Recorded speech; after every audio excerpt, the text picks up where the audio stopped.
জুবিন গাৰ্গে যদি ন্যায় নাপায় তেনেহ'লে অভিধানত ন্যায় শব্দটো উত্তৰাই দিব লাগিব মোৰ জীৱনত মোৰ কেৰিয়াৰে হওক বা অসমীয়া ছবিৰ ক্ষেত্ৰত যিজন সাহস দিয়া ব্যক্তি আছিল সেইজন যে হেৰাই গ'ল সেইটোৱে দুখ লাগিছে তাৰ ইমান অভিজ্ঞতা আছে সেই তাক আৰু প্ৰয়োজন আছিল ইমান সোনকালে সি আমাৰ মাজৰ পৰা যাব নালাগিছিল তাক কৰিবলগীয়া বহুত আছে দাদা যিহেতু এটা দিন আছে ছবিখন মুক্তি পাবলৈ ৰৈ ৰৈ বিনালে কি ক'ব সকলো অধীৰ অপেক্ষাৰে আছে আৰু এই মুহূৰ্তত জুবিন নথকা ছবিখনৰ জুবিনৰ কাঞ্চনজংঘা মিছন চাইনা আৰু তাৰ প্ৰথম মোৰ নিজৰ ছবি অধিনায়কৰ প্ৰিমিয়াৰ সময়টো প্ৰত্যেকটো মোৰ ভাল ভাল সময়তে আছিল তাৰ ছবি ৰিলিজৰ সময়তো আমি আছিল আৰু এনেকুৱা এটা সময়ত সি ক'ব লাগিছিল সি ছবিখন কৰি কিমান সপোন তাৰ আজি বাস্তৱত ৰূপায়ণ হ'বলৈ গৈ আছে আজি এই সময়ত তাক মিছ কৰিছোঁ কিন্তু এটা কথা সি প্ৰমাণ কৰি থৈ গ'ল যে অসমত তই চাবি অকল অসমীয়া ছবিয়ে তোলপাৰ লগাই থাকিব আৰু সেইটো ৰৈ ৰৈ বিনালে জৰিয়তে সি প্ৰমাণ কৰি দিলে আৰু বন্ধু হিচাপে সাহস দিয়া মানুহজন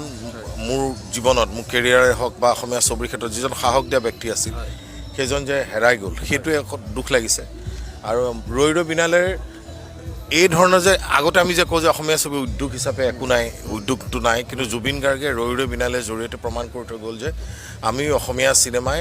এনেকুৱা এটা পৰ্যায়ত এটা উদ্যোগ স্থাপনৰ কাৰণে আগবাঢ়ি যাব পাৰোঁ আগবাঢ়িবলৈ সাহস দিয়া মানুহ সপোন দেখুওৱা মানুহটোৱে হৈছে জুবিন গাৰ্গ আপুনি হওক বা জুবিন দাই হওক যি সপোন দেখিছিল আপোনালোকে পূৰা লাগি আছে অসমীয়া চিনেমাক লৈ পেলাই আৰু সেই সপোন আপোনালোকৰ বা জুবিন দাৰ যি সপোন আছিলে অসমীয়া চিনেমাক লৈ সেয়া যেন এতিয়া বাস্তৱৰ ৰূপ পোৱা দেখে আৰু মোৰ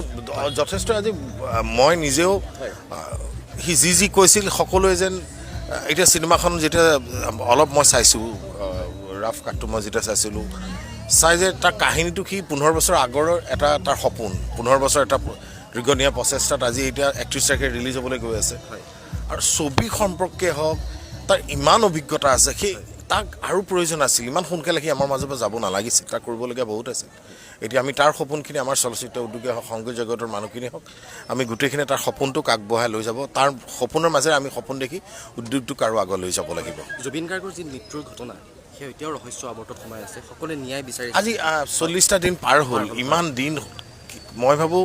যিমান পাৰে সোনকালে আমাক ন্যায় লাগে আৰু অসমবাসী ৰাইজে বুকুত জুবিন গাৰ্গ নোহোৱা কথাটো বুকুত বান্ধি পেলাই ইমান দিন থাকিব নোৱাৰে তেওঁলোকক সঁচাটো লাগে অসমবাসীক কি কাৰণে জুবিন গাৰ্গ নাইকিয়া হৈ গ'ল সেইটো জানিবৰ কাৰণে সকলোৱে আগ্ৰহেৰে ৰৈ আছে জনাব লাগিব আৰু মই এটা কথা কওঁ জুবিন গাৰ্গে যদি ন্যায় নাপায় তেনেহ'লে অভিধানত ন্যায় শব্দটো উত্তৰাই দিব লাগিব আৰু মোৰ দৃঢ় বিশ্বাস জুবিনে ন্যায় পাব তাৰ আশীৰ্বাদ আছে অসমবাসী ৰাইজৰ গোটেই পৃথিৱীৰ মানুহখিনিয়ে তাৰ লগত আছে আৰু মই এটাই জানো জুবিন গাৰ্গে ন্যায় পাবই আৰু উচিত বিচাৰ হ'ব থেংক ইউ